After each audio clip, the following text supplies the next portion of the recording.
Hello, I am Sophie Hamilton. I am a potter. I have my pottery at High Marishes between Malton and Pickering. Welcome to my pottery.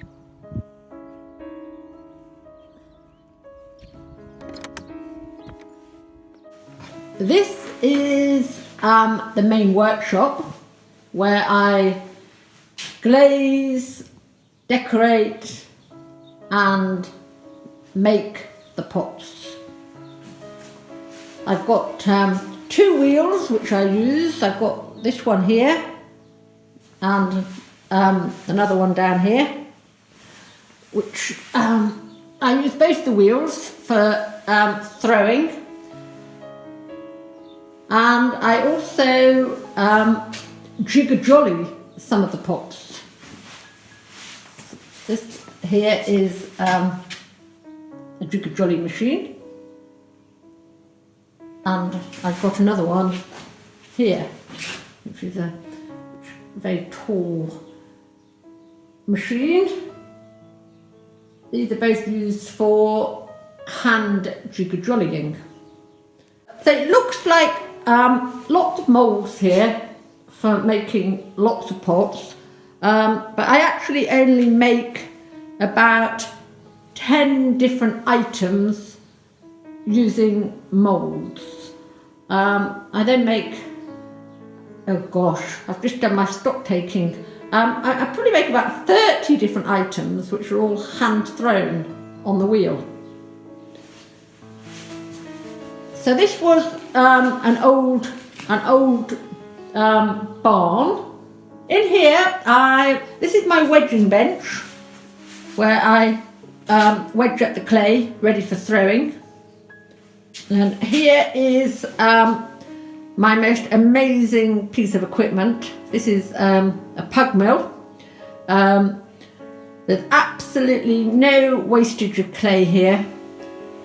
In here, in this bucket here, is lots of turnings, pots that have gone wrong, and they all get put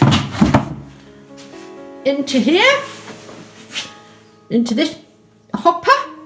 Then it's all mixed up, the air is taken out, and then the clay is extruded out of here. So it's fantastic, no waste whatsoever.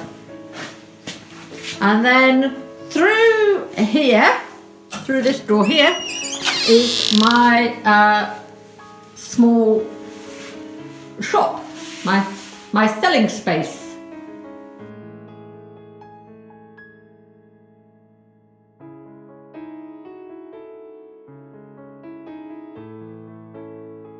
This is a very special bowl, which I'll get out the sun. Put that there.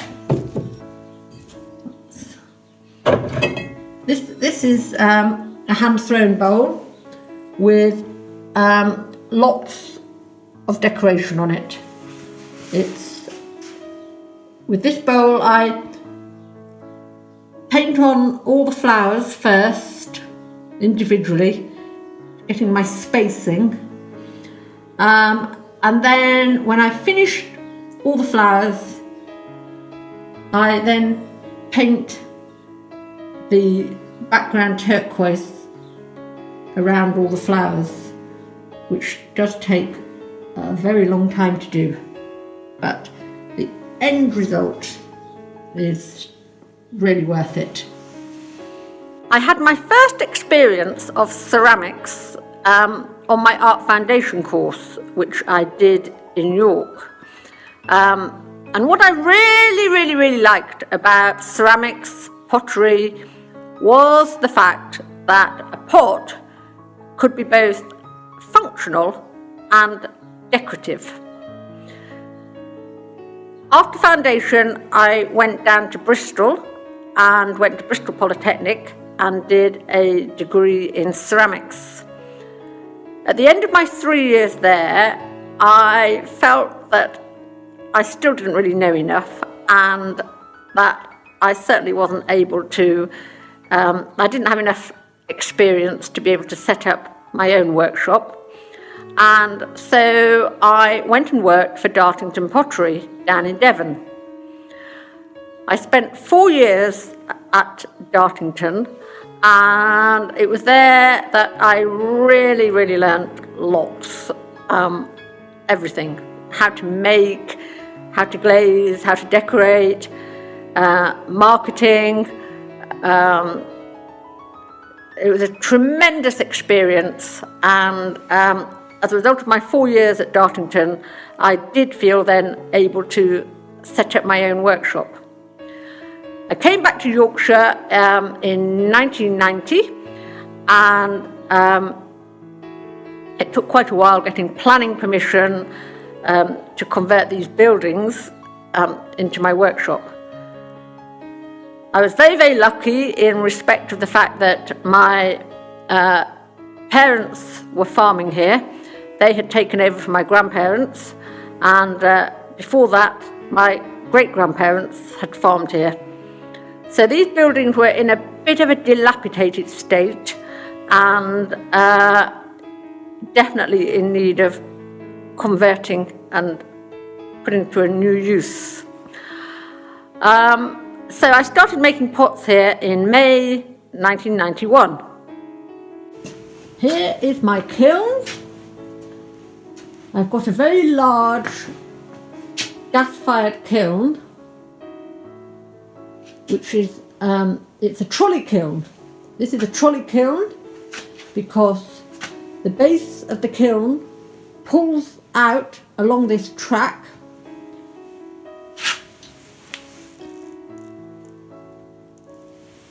And then I am able to put the pots into the kiln by working around the kiln.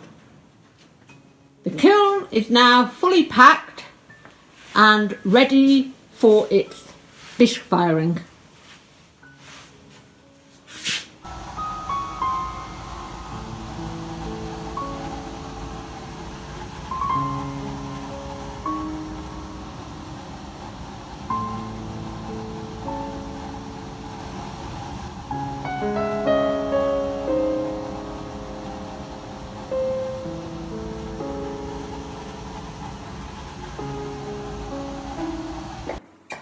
These plant pots have come out of their bisque firing, and before they can be glazed, they need to be wiped off to remove any dust that's on the pot.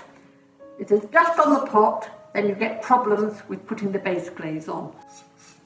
It's quite a boring job, this, but it's important. But maybe this Thursday I could use a plant pot to clap for all the wonderful, fantastic NHS workers, key workers, everybody who's doing such a fantastic job. I'm now ready to glaze the plant pots. I've got my bucket of base glaze here. And it's all well stirred up. Put some glaze into the plant pot. Then turn the plant pot round and into the bucket. Up to the base of the pot and out.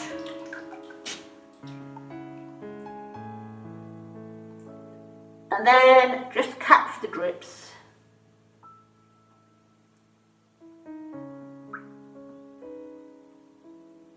Like that.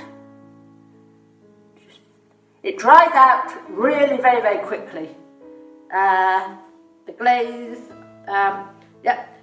the materials are just instantly sort of absorbed by the pot, and then it's dry enough to handle. It's not dry enough to decorate straight away. I leave the pots for 2 days before they are then decorated. Now it's time to start decorating. These are the plum pots which I glazed earlier, and the base glaze is now sufficiently dry to put the colour glazes onto the top. Here's my sponge and stirred up glaze here. So I'm just dipping the sponge into the glaze and then just sort of tapping the colour onto the surface of the sponge. So it's sort of a sort of lightness of touch and rolling onto the pot. So I've filled this slip trailer with red glaze, and I'm now going to put the dots onto the plum pot.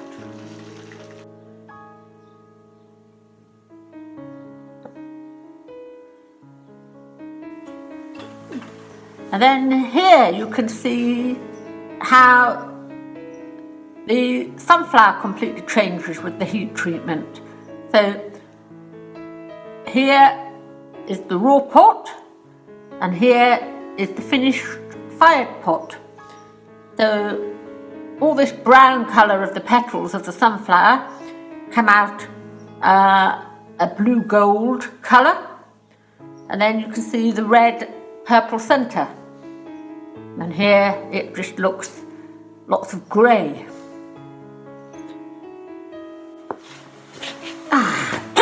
And here is a small plant pot which I've painted cobalt stripes onto, and when that's fired, that comes out like that.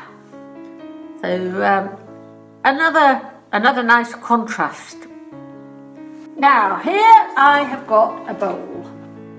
Here's a small bowl. So I'm just putting the tips of the flowers onto the pot. Now, so here we are. This is just the tips of the daisy here. So this has now got to be all hand done with a brush.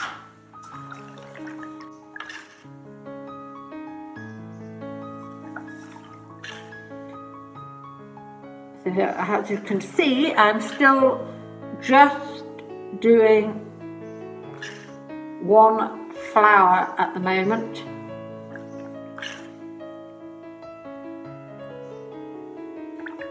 Painting all the petals.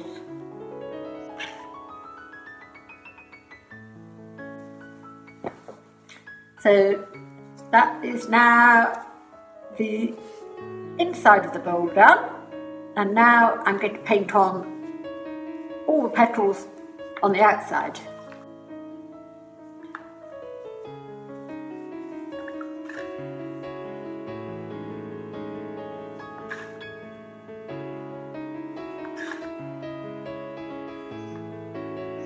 There we are, that's all the daisies finished on that bowl. So I now just need to put the centre on the centre of the daisies. At this stage, it of course doesn't look anything like dark blue. Looks like it looks pink, a pale pink, almost like a plaster.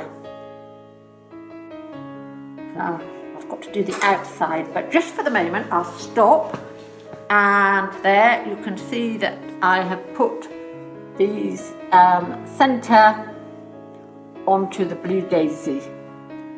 And this pot, after it's fired, will come out looking like this.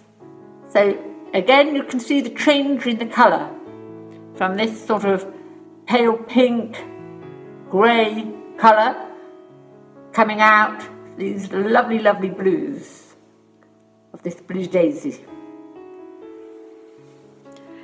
If some of you are able to visit after lockdown ends, then that would be lovely.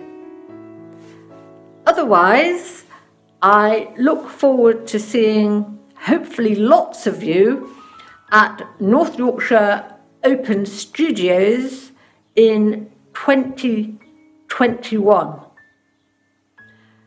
Until then, stay safe and stay well.